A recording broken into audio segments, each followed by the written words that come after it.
En Antofagasta Televisión presentamos Radar Podcast, con la conducción del doctor en Ciencias Políticas, Cristian Zamorano.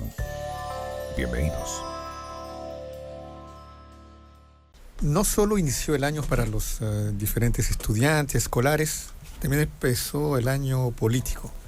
Después de un receso de un mes por parte de los legisladores, retomó la actividad política y con aquello retomó las pretensiones presidenciales, porque a fin de año, en el mes de noviembre, se va a elegir no simplemente la renovación en parte, porque no todos los senadores son concernidos, de la Cámara Legislativa, pero también vamos a decidir quién será el nuevo presidente, el nuevo mandamás o la nueva mandamás del país para 4 años, a partir eso del próximo marzo 2026. ¿Eso qué implica? Eso implica que diferentes pretensiones empiezan a salir a la luz.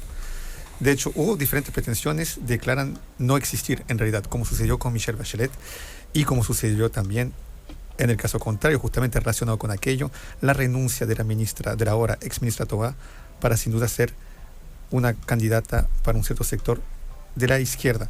¿Por qué inicio con aquello este programa? Porque también quisiera indicar, ya que está muy en boga y sobre todo en Antofagasta, el famoso candidato Kaiser.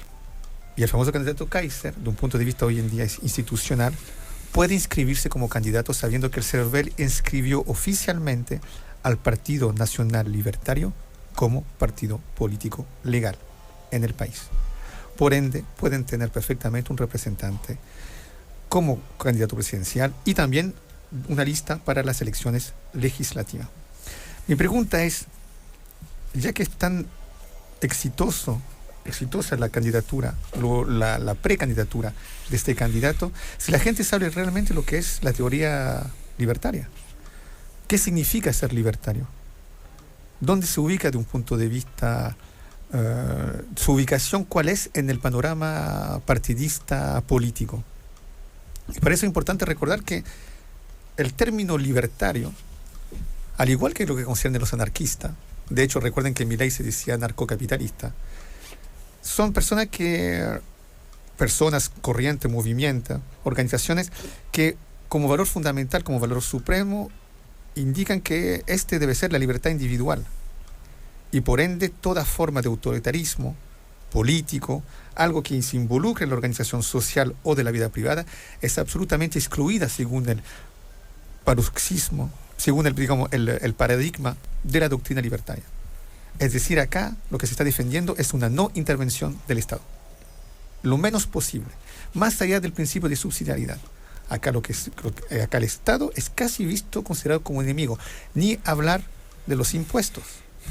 Recuerdo que hay una corriente muy potente en Estados Unidos, de la cual también Trump es una de las caras, donde acá se condena totalmente lo que concierne la imposición de nuevos impuestos y de los impuestos ya existentes. Y si hoy día usted abre el diario de la región, uno de los diarios de la región, el más antiguo, el más clásico, el Mercurio de Antofagasta, puede ver que conjuntamente, no sé si es una casualidad, al anuncio del CERVEL de inscribir el Partido Nacional Libertario, la CPC, que representa el cuerpo gremial, critica que las candidaturas pretendan subir impuestos. Acá el gran empresariado no quiere más impuestos. Y mira, y como por casualidad aparece un partido libertario que sin duda va a defender esa idea. Hay mucho impuesto, el Estado interviene mucho, se contrata mucho y debería haber mucho menos Estado. De hecho, el Estado es un enemigo. Podemos debatir sobre aquello, pero simplemente yo quisiera subrayar eso y para traer esta discusión, este inicio del programa, a lo medular del programa. Indicar que hay ámbito de la vida social que si no existe el Estado, para mí, si no existe la intervención pública, difícilmente va a ser valorizado por el sector privado. Por ejemplo, el ámbito de la salud.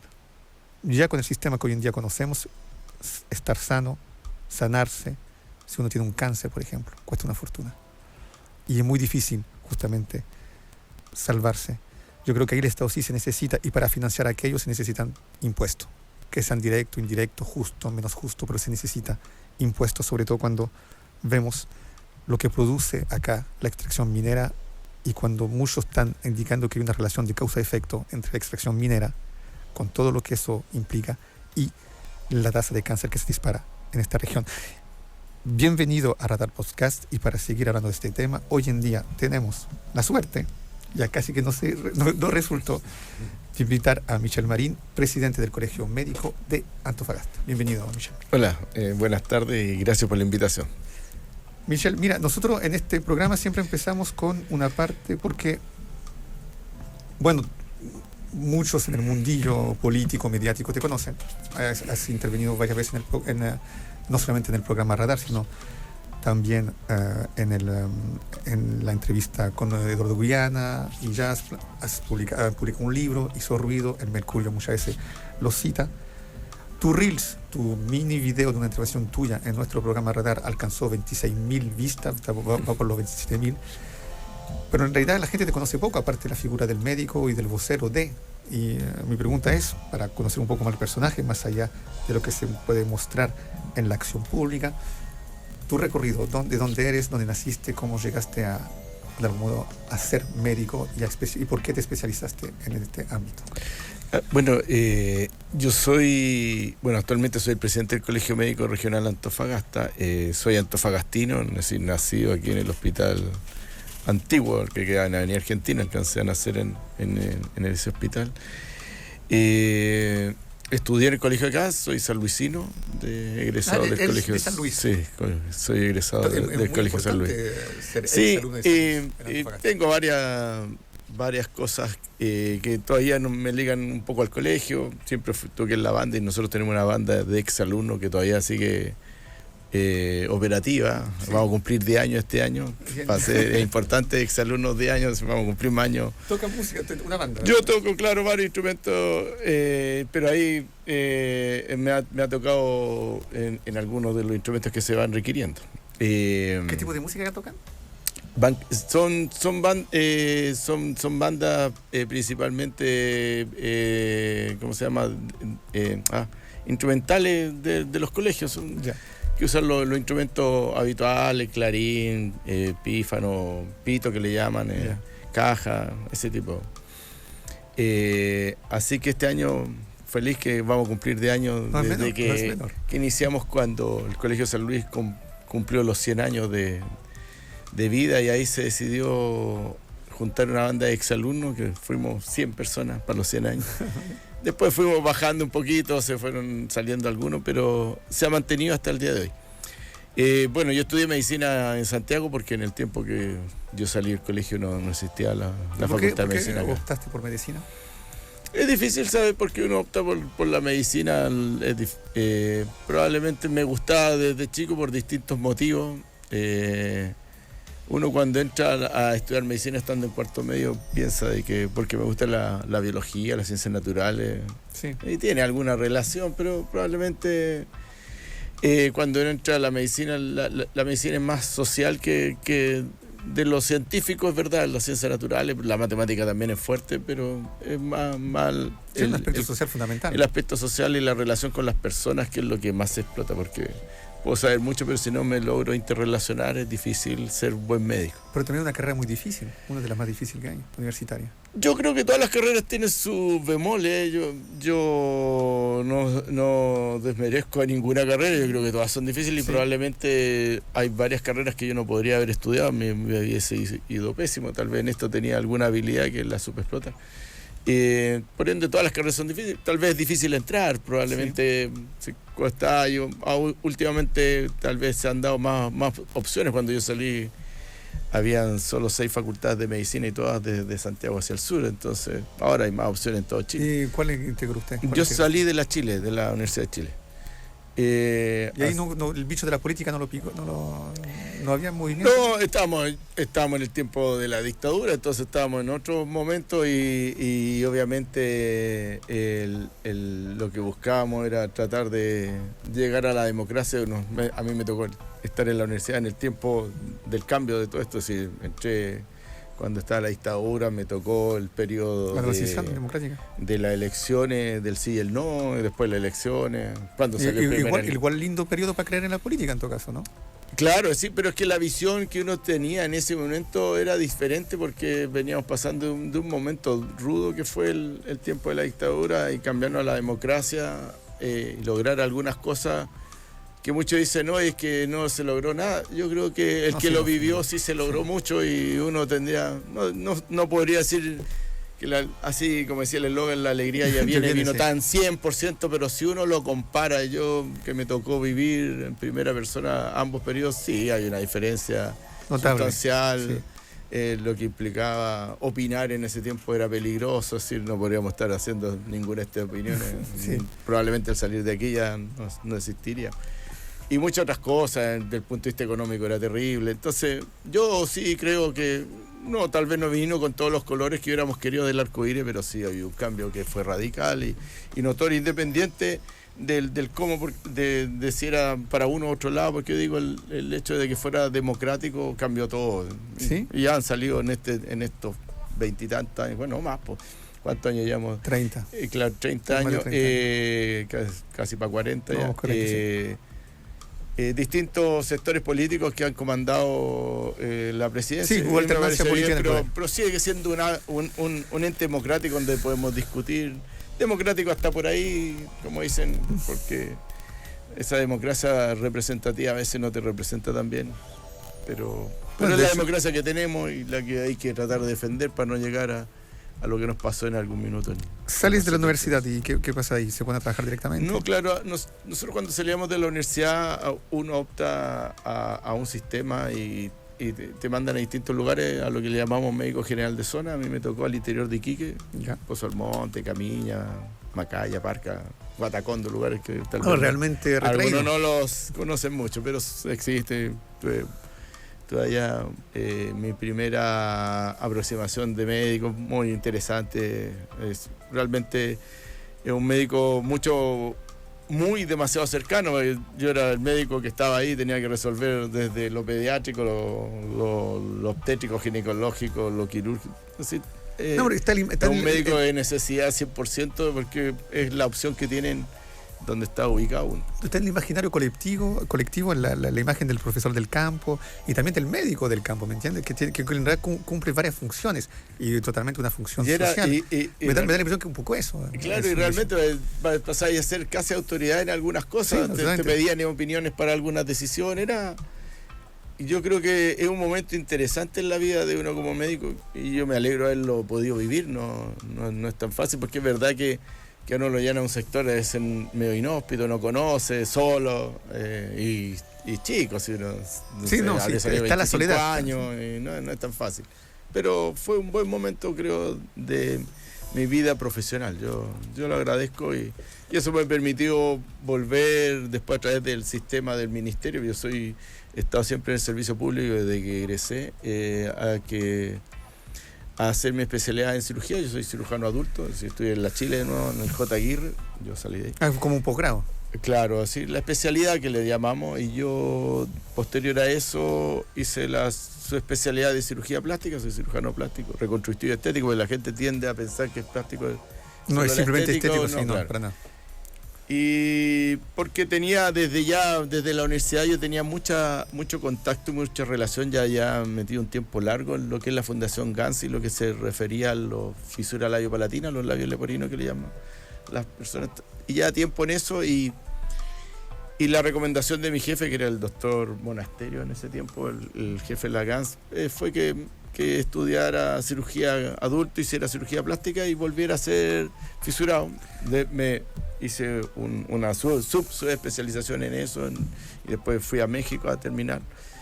Y de ahí, cuando se abre lo que le llamamos el auge, actualmente el GES se abre en Antofagasta, llega a Santiago. ¿Qué es el GES?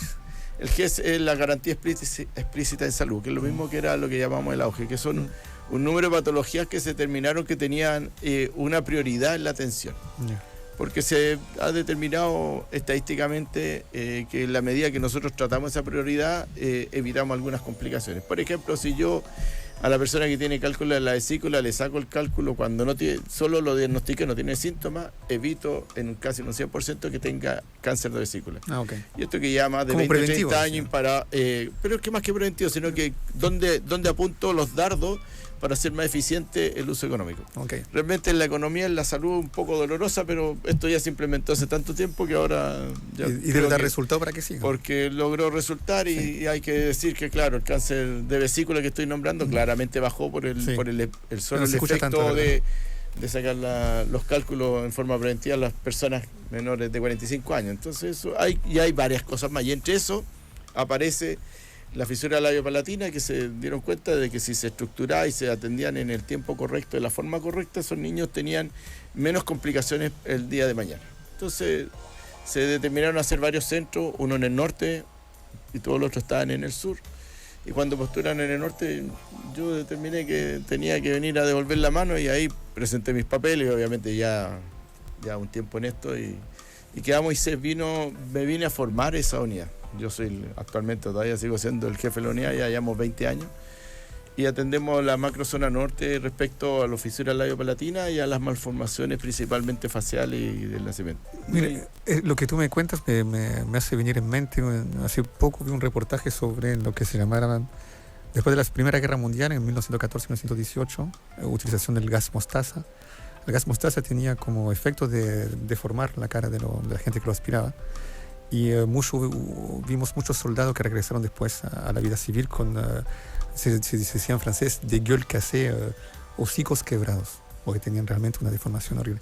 Y hubo un boom justamente por parte del Estado de crear un cuerpo de cirujano para que intervengan a ese nivel, para poder facilitar su reintegración a la vida social.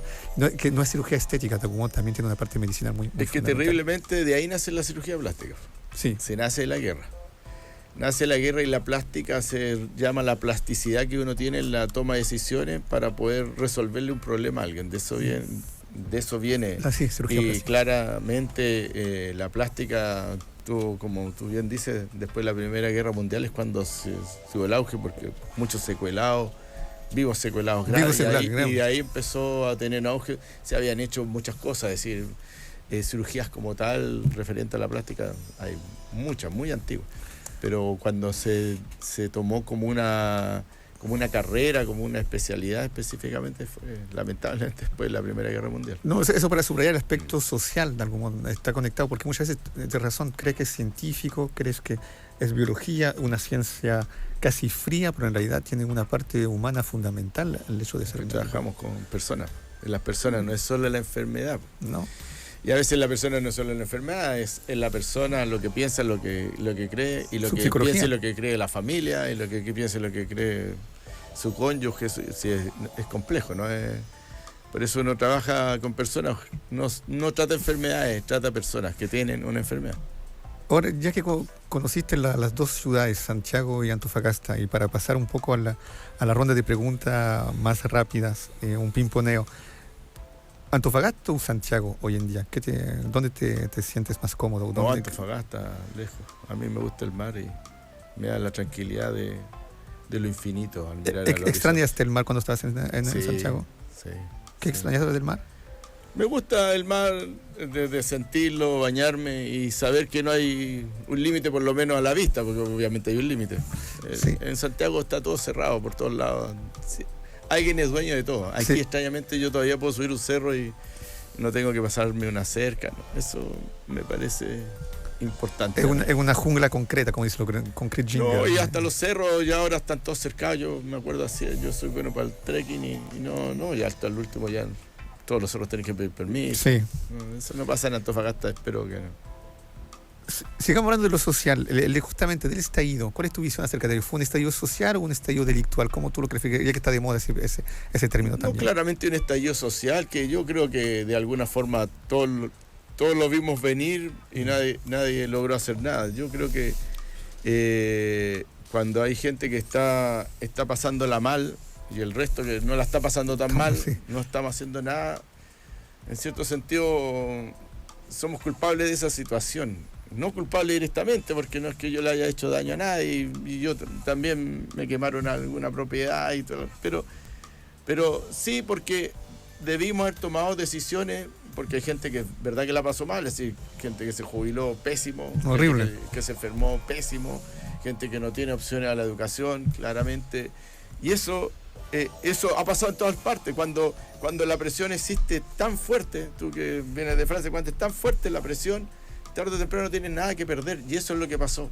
Era tanto lo mal que la estoy pasando, que es lo mismo que pasó con la guillotina en Francia y todo, así como decía María Antonieta, decía, oye, no pensé que le había hecho tanto daño. Claro, es decir, le dijeron, sí, era la reina. Pam, como aquí, que es como aquí, le dijo, oye, compren flores porque mamá. Entonces, provocamos algo que no tendría que haber sido nunca. Y el problema es que eso se vuelve a juntar, si no lo resuelvo, se vuelve a juntar. Pero si yo no resuelvo el problema de salud, no resuelvo el problema de educación, no resuelvo el problema de jubilación, esto se va a juntar y esto en un tiempo más nos va a volver a pegar a todos. ¿Y no te da la impresión que no se ha arreglado justamente, inclusive después del estallido social? No a 100% toda esa problemática. Yo creo que no se tomó ninguna en consideración. ¿Sí? No, yo creo que... No voy a hablar de políticas propiamente tal, pero veo pocos cambios.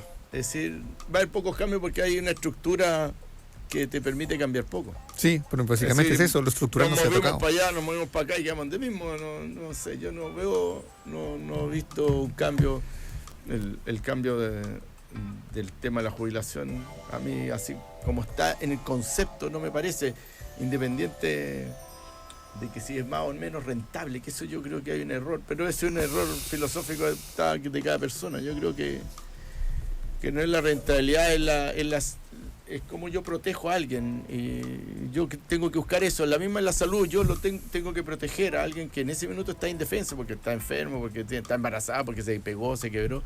¿Cómo lo protejo? Independiente de quién da la protección, si la puede dar el público, el privado, y no me voy a poner a discutir en eso. Sí. Y la jubilación también, pero que sea protección. Y cuando yo vea que que existe un modelo que da protección, sí, me parece bien. Yo lo que veo que los modelos actualmente no son de jubilación. Si el que tiene más plata para junta más plata. Sí, pero Michel, los modelos también lo crean los humanos. Y ya que hiciste referencia a ese buen ejemplo de la Revolución Francesa, María Antoinette era la esposa justamente de Luis XVI, que era el rey de Francia a la época, y hacían tremendas fiestas en el castillo de Versalles. De momento le dijeron, el pueblo empezó a manifestarse ante la caída antes de la toma de la Bastilla, que en realidad la Bastilla era una cárcel política, por eso dicen que fue una revolución burguesa, pero ya antes el pueblo se empezaba a manifestar y vienen a ver la reina y dicen, oye, el pueblo está reclamando pan. Y ella dice, bueno, si no comen pan, que coman croissant, que coman... ¿Qué te quiero indicar? Eso subraya la desconexión total de la reina. ¿No te da la impresión que a veces los dirigentes políticos, no es para involucrarte en polémica, pero hay como una distancia con lo que realmente siente la masa y las dificultades que a veces uno encuentra llegar a fin de mes, y que no hay como una vocación a sentir lo que realmente siente el llamado pueblo, entre comillas? Yo no podría opinar respecto de eso, pero sí pienso que es extraño, porque no creo que no lo vean. Uno ha elegido varios políticos que vienen desde el lugar que uno sabe que donde no puede ser que no haya visto ni haya sentido un familiar o algo así. Sí. No, yo creo que sí. Lo que yo veo que el sistema no da para que cuando yo tomo ese cargo logre hacer un cambio. Eso es lo que yo siento. Y yo lo he visto ahora con varios problemas que tenemos en salud. Yo veo la intención, pero no veo que se pueda producir el efecto. Sí.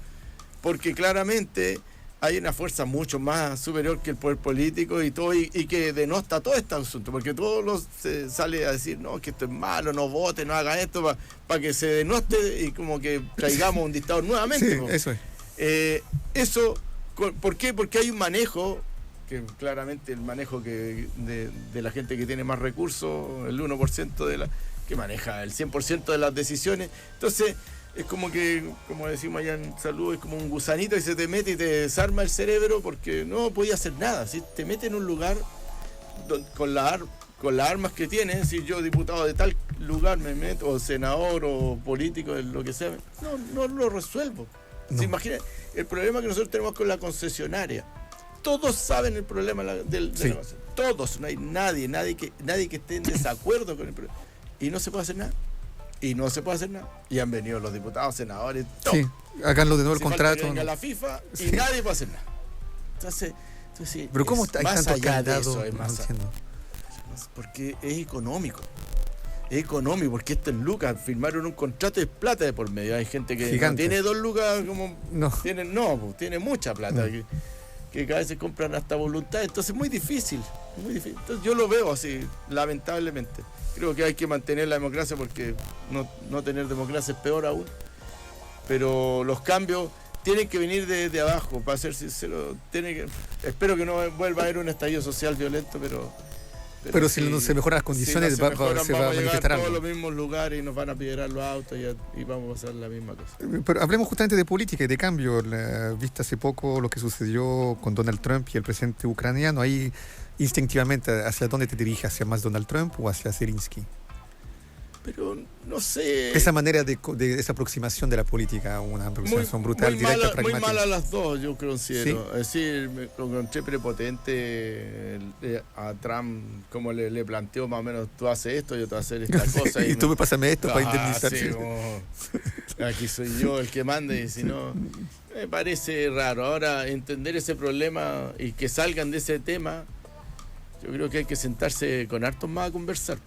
Y yo creo que ahí Zelensky está errando el lugar de conversación. Yo creo que tiene que centrarse más, porque hay un problema, pues hay un problema. Y falta un actor principal. Claro, entonces ese problema me tengo que sentar a conversar. Sí. Y eso no se ha querido sentar. No apoyando a nadie, no apoyando ni a los rusos que invadieron, sí, ni a Trump que le está poniendo la pata, que si tú quieres que yo te ayude, tenés que darme tal cosa, tampoco, no me interesa. Pero en esa mesa se necesita un interlocutor ruso. Porque en el medio hay gente que la está pasando re mal en Ucrania y eso no está bien. Sí, y llevan 3 años. Pero yo creo que falta conversar con otros. Última palabra, la última pregunta. Si tuvieras que describir el futuro cercano de nuestro país en una sola palabra, justamente, y para cerrar este punto, ¿cuál sería?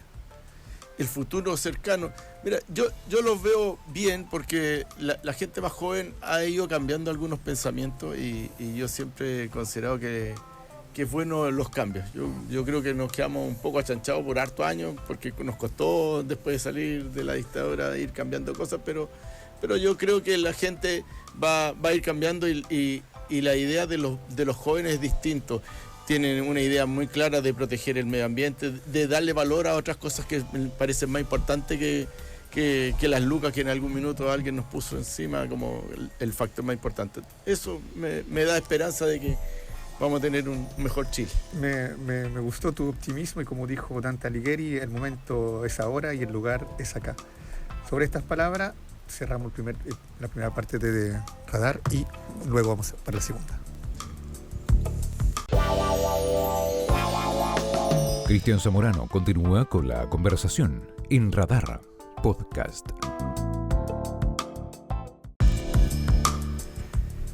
Mucha gente hoy en día está en una dinámica pesimista y bueno, también hay elementos que te pueden incitar a pensar como en esa dinámica. Es decir, mucha gente dice que estamos a puertas de una tercera guerra mundial, lo que podría ser sujeto de discusión, porque yo creo que hoy en día si confrontación hay no va a ser como algo en el pasado, pero sí son tiempos más que donde debería predominar el pesimismo. Yo creo que a la conclusión pragmática que podemos llegar es que es un tiempo que está demostrando cambios.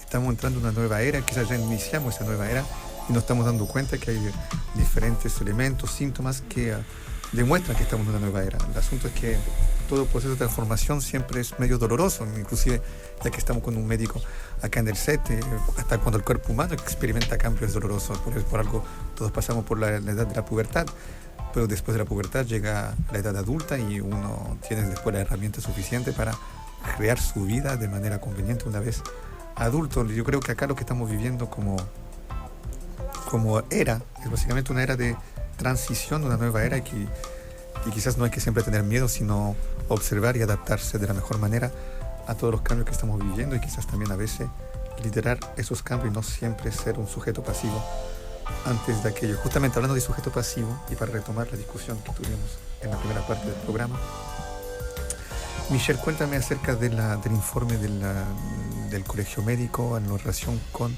la tasa de cáncer acá en la ciudad de Antofagasta y lo que causó mucho ruido y mucha polémica.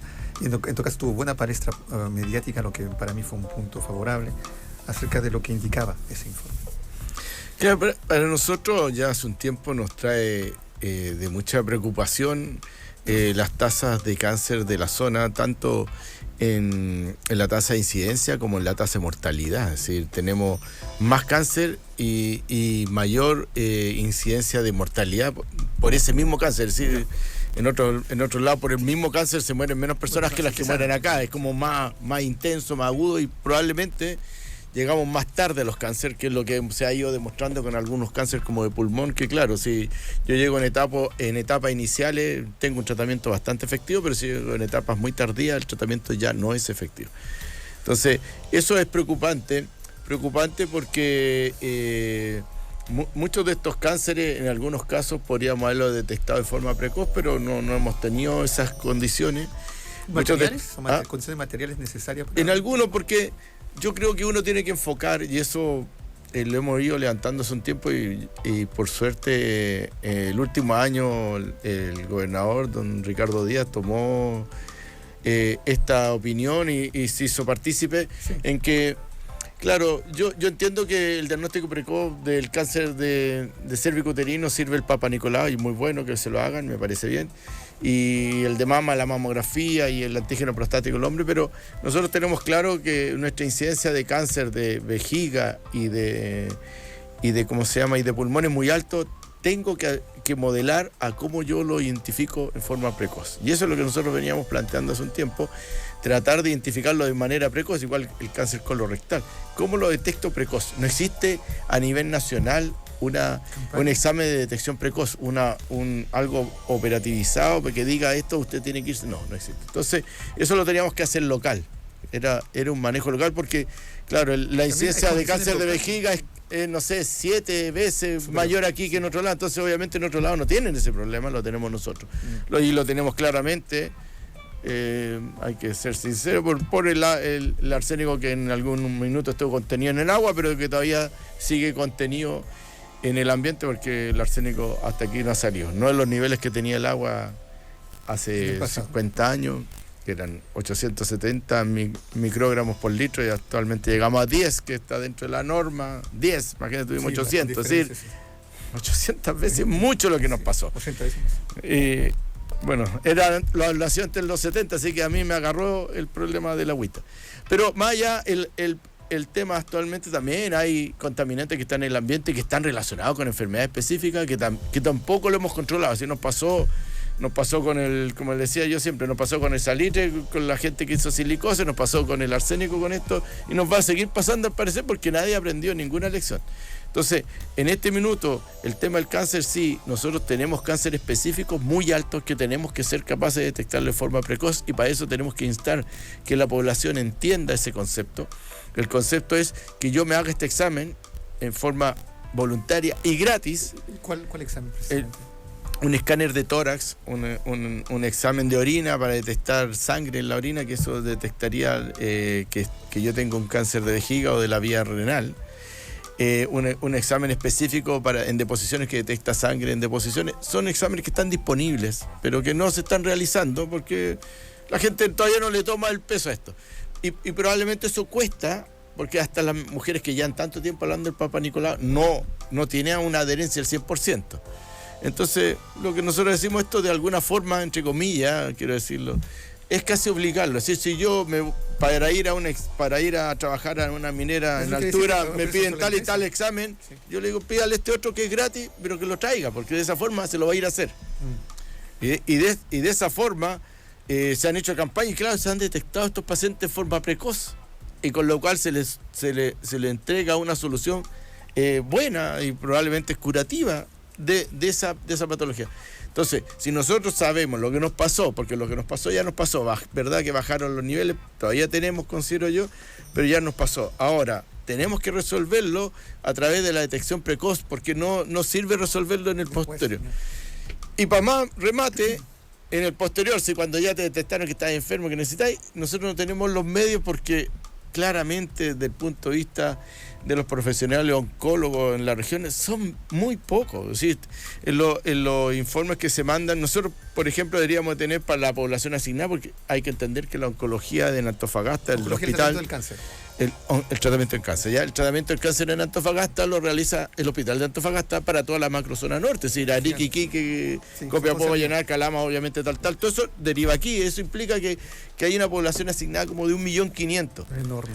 Ese 1.500.000 necesita, según los estándares mundiales, que es lo que nos podemos comparar, por ejemplo, tener 4 equipos de radioterapia, de aceleradores lineales que le llamamos nosotros. Nosotros tenemos 1,5 porque el otro lo compró el gobernador y todavía no se inauguran, están ahí. Es decir, imagínate, de 4 tenemos que tener 28 oncólogos para esa población, tenemos 6. Tenemos que tener 20 radioterapeutas, tenemos 4. Tenemos que tener físicos médicos que le llamamos, que son los que operan las máquinas. Tenemos que tener por lo menos 6, 8 y tenemos 3. Entonces, 11 y tenemos 3. Entonces, hay un déficit y esto yo lo que digo, esto hay que ponerle todos los puntos acá, si esto va a ser un problema grave. Sí. Esto va a ser un problema grave. Entonces, por un lado, claro, decíamos, detectémoslo precoz, porque si llega a este nivel no tenemos ni siquiera respuesta con lo que tenemos actualmente, no hay ninguna posibilidad. Sí. Tenemos una lista de espera de cáncer terrible, pues yo entiendo, y la lista de espera y el que está en la casa no es simpático estar esperando, pero una cosa es esperar, no sé, por una operación tal, que otra que esperar por un cáncer. Sí. No, sí, porque es como que te estáis cortándote los días de vida que van pasando. Entonces, es una cuenta regresiva muy mala. Entonces, bajo eso, claro, dijimos, oye, pero por lo menos detectémoslo precoz para que por lo menos esa persona salga de ese problema y no tenga que llegar acá si esto ya está hipercolapsado, no hay ninguna posibilidad. Entonces, ¿dónde está puesta toda nuestra energía para poder resolver eso? Si eso tenemos que hacerlo. Nosotros hemos instado a toda la autoridad, no le hemos pelado ninguna, y nos vemos así como la intensidad, como que a nosotros nos preocupara más que a todos. Sí, estamos viendo, le digo, oye, ¿de dónde vamos a sacar un oncólogo? Un oncólogo no sale de un día para otro, si no lo levantáis de una piedra, si son muy pocos, tenemos que formarlos. ¿Dónde estamos? ¿Qué estamos haciendo para hacer eso? Y ahí la solución no es central, no es Santiago, no es Ministerio, el Ministerio de Salud, no es... Yo creo que el primer problema es que de aquí se levante, sinceramente. ¿Y no se ha levantado? No sé, yo voy a tirarlo y dispuesto a que me llegue un combo de vuelta, pero yo no lo veo que de aquí se levante. Yo tampoco creo que de aquí se tiene que levantar, porque de aquí yo, Servicio de Salud, esta es mi necesidad, tengo que levantar, de esta forma lo voy a hacer, y no decir, no, si yo lo estoy viendo, no, es cuál es mi plan estratégico para resolver este problema en 5, 10, 15, 20 años. ¿Cuál es mi plan estratégico? ¿Cuál es mi plan protocolo estratégico? Porque me lo tengo. ¿De detección? Claro, pero la detección en este minuto se fue con Lucas de la Gobernación. El equipo nuevo es con Lucas de la Gobernación, la oncología nueva es decir, eso porque alguien postuló esos proyectos. Pero ¿dónde está el plan estratégico para resolver una patología tan importante para la zona? Tiene que venir del Servicio de Salud, donde diga, oye, este es mi plan. Entonces, pregúntenlo, si existe capaz que me tenga que comer las palabras, no me importa. No, pero Michel, hay un problema, pero si sigamos probablemente no lo tengan, así que con el enfoque, igual hay un problema de cómo se configura Antofagasta desde el centro, porque de algún modo siempre dicen que Antofagasta es la billetera de Chile, de algún modo. Lo es. Sí, claramente. El PIB acá entre el 18 y el 30% del PIB es nuestro. Ya, pero de Santiago nunca hay una consideración de todos los efectos negativos de la actividad económica de acá y lo que entrega al país. No hay una vuelta de mano. ¿A quién corresponde hacer presión para que exista esa vuelta de mano? Claro, porque tú has visto que Antofagastino reclama. Yo, sinceramente, el tiempo que veía protestas en Santiago que a la barra. Y en Antofagasta, con su salida, tú salías que no te iban a romper nada. No. Porque somos tranquilos, no reclaman. Sí, no hay una presión. Oye, este problema en Santiago tienen que quemar la moneda. Pero nosotros no hacemos nada. Entonces, yo reclamo desde una posición, claro, yo soy funcionario del hospital. No puedo hablar en contra ni mal de alguien. Soy funcionario, pero soy alguien que está dentro y que está diciendo esto, no lo tienen que hacer así. Yo estoy instando a que lo hagan de mejor forma. ¿Cachai? Pero no soy... Obviamente hay un jefe mío que me dice, oye, no, yo estoy haciendo tal cosa, ¿cachai? Sí. Entonces, pero ¿dónde está la persona, el afectado, o el posible afectado? Si este es el problema que cualquiera nos va a tocar, si esta es la ruleta y a cualquiera... Entonces, ¿dónde está esa persona en la que va a hacer un cambio? ¿Dónde están? Porque yo también veo, y veo buenas intenciones, no digo que veo mala intención de nuestros políticos, yo voy a hacer, pero ¿dónde está el efecto? ¿Dónde está? Porque... ¿Dónde está el plan de ataque? Pero si yo tengo que tener un efecto, esto esto y esto. Yo necesito ver ese efecto. Yo no veo el efecto.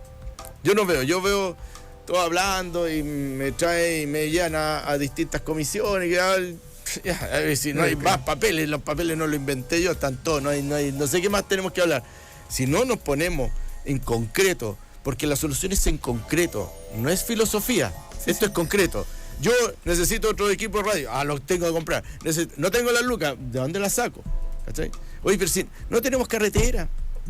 Hace poco recién se sacó la carretera a Calama, chocábamos todos los días yendo a Calama, a nadie le importó, y para el sur tenían todos carreteras doble vía. Es porque no hay, sinceramente, de Chañaral para acá no le importa Santiago. Sí. Deberíamos habernos quedado bolivianos. No, pero no, mire, borren esa parte. El asunto es que para mucha gente no son muy importantes. Es que da esa impresión, pero también hay un cierto fatalismo de algún modo, porque si tú no te rebelas es porque tú de algún modo te resignas a. Entonces entonces es como hace parte de que las cifras macroeconómicas justificarían que ya hay una cierta tasa de cáncer, entonces nos quedamos todos callados porque aquí hay cierta fortuna, Luxich para no citarla, que nacen acá, entonces nos quedamos todos callados y aceptamos nuestra chance porque acá hay economía y estamos la región la más pudiente del país. Pero yo digo, acá hay algo que no va, hay una autovalorización que no va, y por otra parte en el tema del cáncer, y lo conozco de cerca esa problemática, se sana el cáncer. O sea, hay que tener claro, pero hay que tener los insumos necesarios para que se sane. La detección precoz. Sí, la detección precoz estamos de acuerdo, pero una vez que te detectan cáncer, depende cuándo te lo detectan también, pero si tú puedes hacer quimioterapia y radioterapia y te salvan del cáncer. Después hay que hacer un seguido, examen todos los 6 meses, después anuales, pero te vas a salvar del cáncer siempre y cuando existe la estructura para luchar contra el cáncer y que no te cueste una fortuna y que no te endeudes de manera descomunal para poder sanarte. Pero, ¿qué te quiero indicar con eso? Es que es simplemente accionar justamente una política para poder ver eso realizado. Y acá, si no hay una concientización de lo que se debe hacer, difícilmente va a haber algo de concreto. Si yo estoy en una pelea, puedo actuar por instinto, pero yo antes tengo que visualizar cómo te voy a pegar. Bueno, si el tipo es grande, que se lo voy a meter un cabezazo, ¿me entiendes? Acá es la misma cosa, cómo vamos a luchar contra esta situación. Y para eso tú tienes que tener un plan de acción. Y yo no lo veo, yo veo muchas mesas, veo mucho leitmotiv, muchas mesas de discusión, pero no veo, ya sabes qué, tenemos mucho cáncer. Simplemente implementar el aspecto preventivo. Sería muy fácil hacer aquello. Pero si deberían de estar puntos claros, esto, vamos a hacer, y todos lo vamos a leer, y todos vamos a saber para dónde va y qué es lo que estamos haciendo. Y eso es lo ¿Y cuánto necesitamos de oncólogo? Porque en realidad el tratamiento es muy, muy caro. Y sobre todo es muy especializado y no en todos los países, en ningún país del mundo me creo que sobran los especialistas en cáncer, ninguno. Es decir, es una política de Estado. Por eso yo te digo que la solución también es central, es sectorial, porque debería haber un poder ejecutivo, un presidente de la República que valore la región de su país donde proviene la mayoría de la riqueza, que vea los efectos negativos de la producción de esa riqueza. Nadie dice que se termine con la extracción del cobre y que haga, ya me sé, que necesitamos mucho más médico allá. Hagamos la U de Chile o la cosa, abramos cupo y creamos más médicos y oncólogos para que vayan allá. ¿Qué pasa? ¿Qué pasó? Hasta los fonodiólogos eran extranjeros en Chile porque los tipos de Santiago nadie quería venir al norte. Y acá, quienes llegaron en oncología también pueden llegar extranjeros, porque los propios chilenos, como tú hablaste de Bolivia, no quieren venir a trabajar al norte. Ese es el problema. Y no hay una política de Estado que diga, ¿sabes qué? Usted está obligado como el servicio militar, tiene que pasar 3 años allá. Y devuelve, no sé, la beca a los que quieren estudiar con beca y después la devuelves estando allá en terreno. Y por eso digo que la solución, ante todo, pasa por una cierta voluntad política. Lo que se está haciendo por el momento es incriminar el mundo privado. Y el mundo privado ciertamente tiene una culpa. Ciertamente se le puede pedir más participación, pero yo no veo el plan de acción claro por parte del Poder Central. Y eso a mí Pero hay que tener mucho. una cosa clara, desde el punto de vista de los oncólogos y desde el punto de vista de los profesionales de la medicina. El tema de irse a fuera de Santiago y no venir para acá, habitualmente, porque es una ciudad cara y hay que hacer ojo y uno gana el mismo sueldo independiente de la ciudad. Pero el otro problema grande es el desarrollo profesional. Es decir, si yo soy médico radioterapeuta y no tengo el equipo de radioterapia, no voy a venir. Y ese es el mayor problema. Y ese es el mayor problema. Lo que pasa es que aquí lo que tendríamos que pensar es que cuando se determinan por qué se tiene que hacer tal o cual cosa, debiéramos de poner en la palestra lo complejo que es vivir aquí, lo difícil, la contaminación. ¿Por qué? Porque dicen, a ver, ¿cuántos viven en Antofagasta? 400.000 personas, ya, pero en Concepción ven 1,5 millones. ¿Dónde voy a tener más problemas de personas y de votación? Entonces, mientras no le demos valor a esto, decir, oye, a nosotros no nos pueden valorizar por el número de personas, van a hacer una calle porque, a ver, no hacemos una calle porque son muy pocos. No, pues porque no puede ser solo ese factor. Sí. El día que cambiemos ese factor vamos a tener solucionados los problemas. Sí. Ahora, cuando uno trae a algún profesional bueno, no es bueno traerlo obligado porque el día de mañana cumple 2 o 3 años y se va, porque es como la cárcel y después ese mismo se libera. Dice no venga nadie más. Entonces no, hay que traerlo encantado, que es distinto. Como yo vengo feliz de la vida a trabajar acá porque tengo todas las posibilidades, tengo las mejores herramientas, eso es lo que deberíamos tener. Pero eso tampoco lo tenemos. Si deberíamos tener, ¿cuánto nos costó hacer este nuevo hospital? Sí, costó mucho. Sí. Y que ya quedó chico.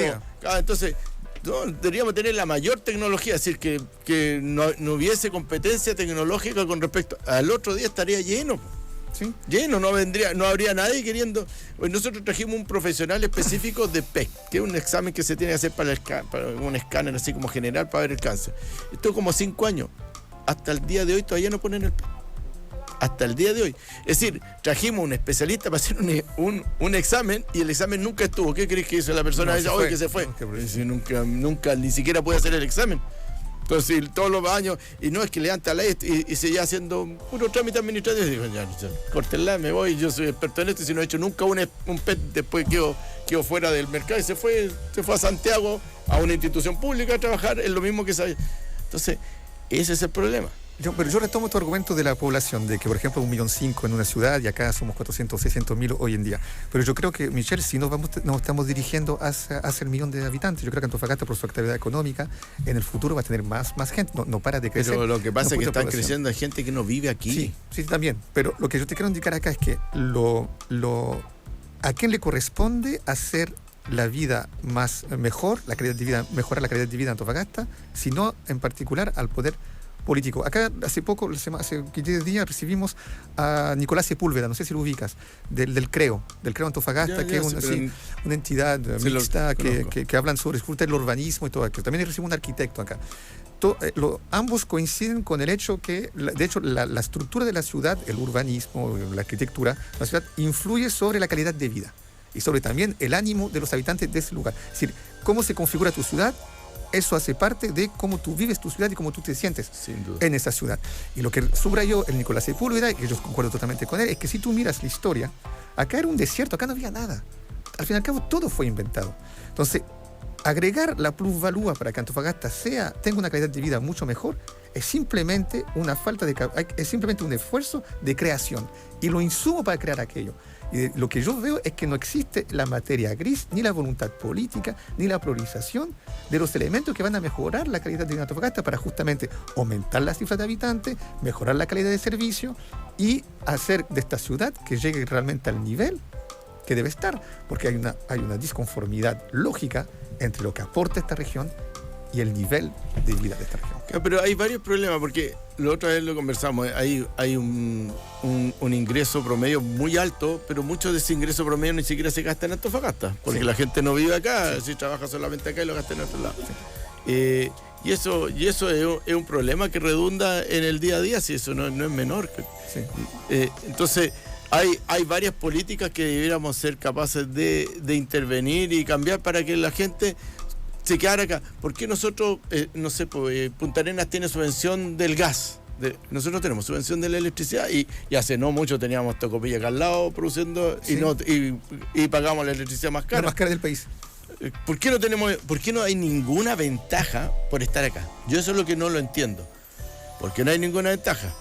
A mí me gusta Antofagasta, nací en Antofagasta y me parece maravilloso ver los cerros sin árboles, pero a alguien que no le gusta, le hace el chocante. A mí me parece bonito, pero ¿cómo se llama? Si es tan terrible, ¿por qué no tenemos alguna ventaja? Si tenemos, entonces, deberíamos tener subvenciones del agua y de la luz, con lo cual que de alguna forma los terrenos salgan tan caros, porque es mucho más caro comprarse una casa acá que en cualquier parte, sí. Que la educación tengamos todas las posibilidades. Por suerte la universidad han ido creciendo, porque antes tampoco teníamos mucho desarrollo.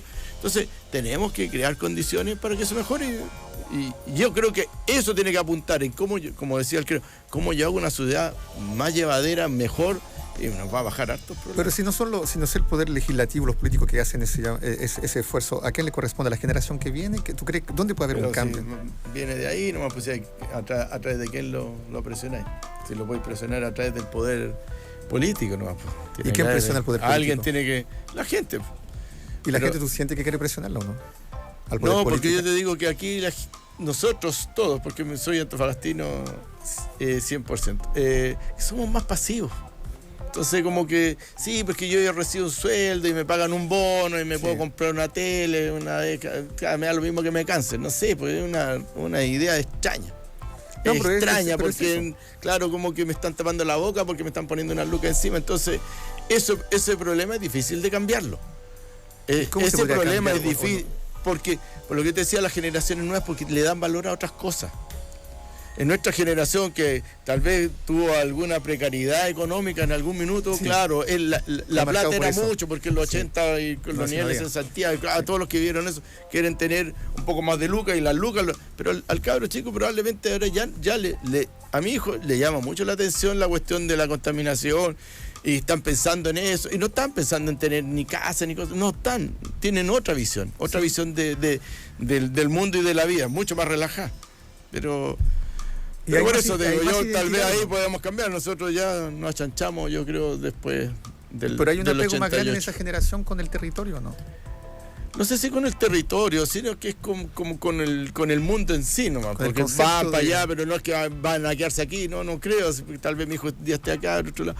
Pero es lo que le dan importancia a tener un ambiente sano, le dan importancia a estar tranquilo, le dan importancia a eso, no a tener 10 autos, 2 casas, no le dan importancia a eso, y eso al final le da valor, y eso va a ser el cambio.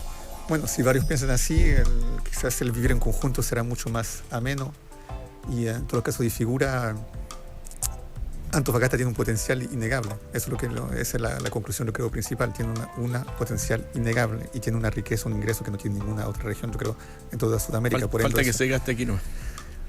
Michel, muchas gracias por haber aceptado la invitación y muchas gracias por el esfuerzo por haber venido hoy día. No, gracias por la invitación. Muy agradable la conversación. Sobre estas palabras, esta conclusión, me despido y le digo hasta la próxima semana para el inicio de Radar en su segunda temporada.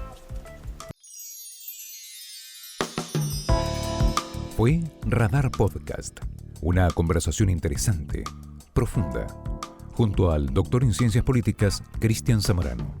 Hasta otra oportunidad.